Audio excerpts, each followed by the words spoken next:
All right, welcome back. It is my favorite time of day. Our veterinarian, Dr. Joe, is here to answer your pet questions, but he's also brought along Buffy. She's a 2-year-old Chihuahua. Possibly Dachshund mix. Yeah, we think she's a tweenie. If you look really close, she's actually got a little bit of shortness on her jaw, but she doesn't act like a puggle, or a pug, kind of deal. So we're not sure, but she's a little pet adoption league dog. I think she was an owner surrender.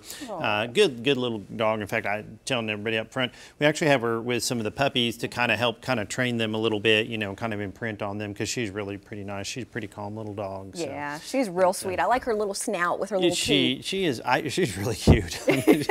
I like an underbite. Kirsten came over here just a little while ago and was taking pictures, so yeah. All right, so let's get to our first question. Jeremy asks, how can I housebreak my puppy? Sure, so and I'll tell people that's a really complicated question because there's a lot of different factors in it.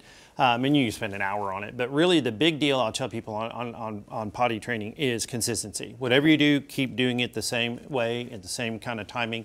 And then also I'll tell people, don't let him make a mistake.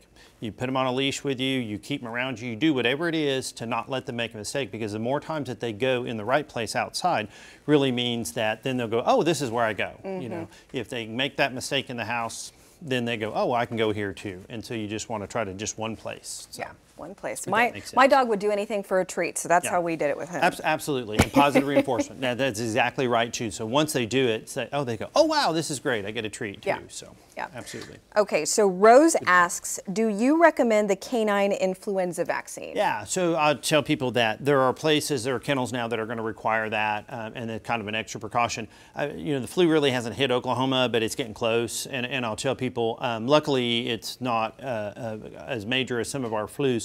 But what I do say is kind of what we call risk exposure. For instance, if you were to go to Arkansas, where we kind of know the flus have been, I'd say, hey, vaccinate your dog before you go, and kind of that. And then really some people that will never go anywhere or never do anything, they'll never have exposure to the flu, and quite honestly, they probably don't need it. It's not what they call a core vaccine. Like rabies, you should really have rabies. So, rabies, parvo, all those real main ones.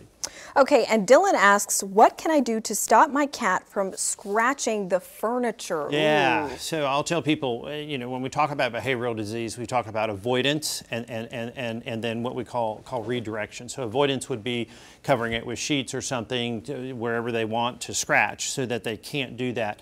And then the other deal would be getting a scratching post or something near that, and corrugated cardboard or cardboard boxes or paper sacks, anything that they can tear up that they like, okay? That's okay for you to have them tear up, okay? So, and they might like the chair. Absolutely. And so then I'll tell people, and then so you redirect them, and a lot of times also clip their claws. There's a little hook on there, just pop it out, have your veterinarian show you real quick, and then that way they can't do as much damage. And after a while, a lot of times they'll say, oh, well, I should be doing something else. You know, it's just, that's not as fun, you know, so I'll go and chase something, or whatever. So. Okay, well, good advice with Dr. Joe, as always. Say bye-bye, little Buffy. Bye-bye. So sweet. If you have any questions for Dr. Joe, post them to our Facebook page, KJRH TV. And if you're interested in adopting Buffy, you can call Heritage Vet at the number you see right here on your screen.